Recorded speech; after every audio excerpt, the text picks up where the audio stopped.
আজকে এসেছি কালশিতে বট বারবিকিউ খেতে। হ্যাঁ দর্শক, এই বট মানে গরুর ভুঁড়ি, আর আমরা বাংলার মানুষ এই ভুঁড়িকে কত নামেই না ডাকি। গ্রিলের ওপর বটগুলো আস্তে আস্তে বারবিকিউ হচ্ছে, দোয়ার সাথে সাথে মশলার গ্রান, পুরো পরিবেশটাই অনেক ভালো লেগেছে। কালশির বটটা আজকে আমার অনেক ভালো লাগছে। অনেকেই বট পছন্দ করেন, আমিও বট খেতে অনেক পছন্দ করি। যখন একটু সময় পাই মিরপুর স্ট্রিট ফুড খেতে চলে আসি। মিরপুরের স্ট্রিট ফুড অনেক জনপ্রিয়। এই বট প্রতি শিক মাত্র 10 টাকা করে। আমরা এখানে 2 প্লেট বট নিয়েছি আর সাথে নিয়েছি আলু, প্রতি পিস 10 টাকা করে। খেতে খুবই মজা।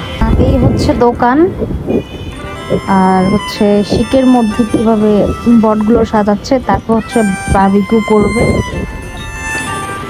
প্রতিদিন এভাবেই বারবিকিউ করে থাকে। আর মামার হাতের বট এত মজা, প্রত্যেকদিন সন্ধ্যা হলেই মানুষ আর মানুষ মামার বটের জন্য। চাইলে চলে আসতে পারেন মিরপুর কালশির মোড়ে এই মামার দোকানে।